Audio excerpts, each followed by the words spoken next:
Coal block आवंटन मामले में सुप्रीम कोर्ट में आज सीबीआई की स्टेटस रिपोर्ट पर सुनवाई होनी है। इस रिपोर्ट में सीबीआई ने अदालत से जांच रिपोर्ट को सरकार के साथ साझा करने की इजाजत मांगी है।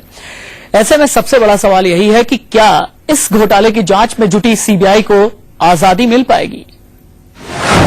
कानून मंत्री अश्विनी कुमार को थैंक यू। प्रधानमंत्री मनमोहन सिंह पर उंगली उठी।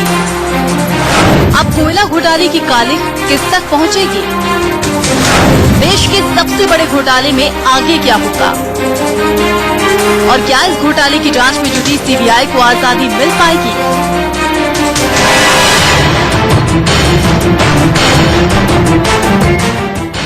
ये चंद सवाल हैं जिनके जवाब के लिए सबकी नजरें सुप्रीम कोर्ट पर टिकी हैं।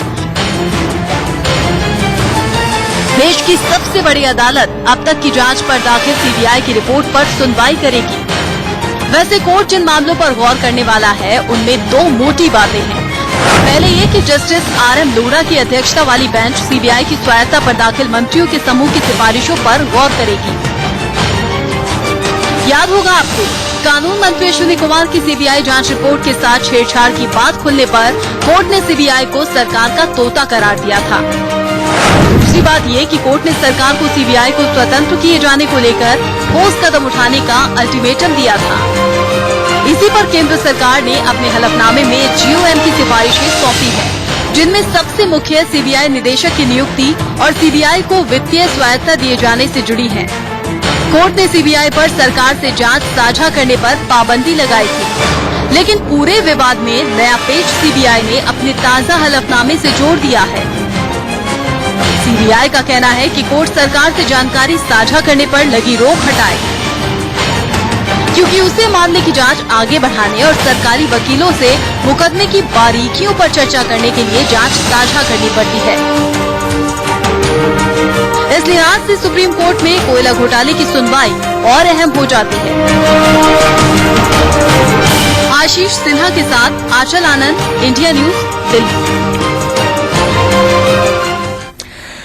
आइए अब आपको बताते हैं कि कोल ब्लॉक घोटाला कैसे लोगों के सामने आया और अब तक इस मामले पर क्या क्या कार्रवाई हुई है।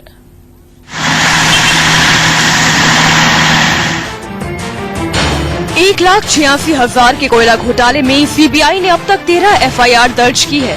कोयला घोटाले पर न सिर्फ controller and editor general of India की रिपोर्ट ने सियासी भूचाल खड़ा कर दिया, बल्कि स्टैंडिंग कमेटी की रिपोर्ट ने भी केंद्र सरकार को कोयला ब्लॉक आवंटन में अनियमितताओं के लिए कटघरे में खड़ा किया। दरअसल 1993 से 2010 तक करीब 195 कोयला खदानों का आवंटन किया गया, जबकि 2004 से 2008 के बीच 142 कोयला ब्लॉक का आवंटन किया गया। स्टैंडिंग कमेटी की रिपोर्ट के मुताबिक इस आवंटन में जानबूझकर सिर्फ गिनी चुनी निजी कंपनियों को फायदा पहुंचाया गया। कैग और स्टैंडिंग कमेटी दोनों ने ही माना है कि आवंटन की प्रक्रिया में पारदर्शिता नहीं थी। कौड़ियों के भाव दिए गए कोल ब्लॉक का मकसद तो जनता तक सस्ती बिजली पहुंचाना था। जनता तो बिजली के लिए तरसती रही, लेकिन निजी कंपनियों की रातों रात चांदी हो गई। अब तक कुल 44 बिलियन टन से ज्यादा कोल का आवंटन हुआ, लेकिन इतने कोयले की कीमत कितनी है, सरकार ने इसका आंकलन तक करने की कोशिश नहीं की।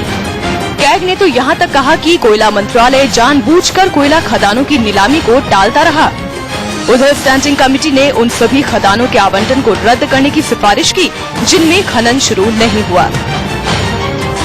इन्हीं सब पहलुओं पर centre of public interest litigation ने सुप्रीम कोर्ट में दाखिल जनहित याचिका में मांग की है कि 1993 से लेकर 2010 तक हुए कोल ब्लॉक के आवंटन को पूरी तरह रद्द कर दिया जाए। याचिका में सीबीआई को भी कटघरे में खड़ा किया गया और कहा गया कि सीबीआई की जांच का दायरा सिर्फ कंपनियों की धोखाधड़ी तक सीमित है, पूरे घोटाले पर नहीं। सीबीआई सरकार के एक महकमे की तरह काम करता है और इस मामले में न सिर्फ कोयला, ऊर्जा और स्टील मंत्रालय के अफसरों की मिलीभगत है, बल्कि खुद प्रधानमंत्री के पास भी कोयला मंत्रालय का प्रभार था।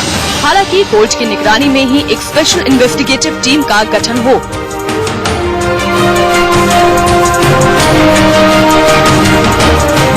यानी न सिर्फ कोयला घोटाला बल्कि सीबीआई की जांच के तौर तरीके पर भी सुप्रीम कोर्ट की पैनी नजर है। आशीष सिन्हा के साथ आंचल आनंद, इंडिया न्यूज, दिल्ली।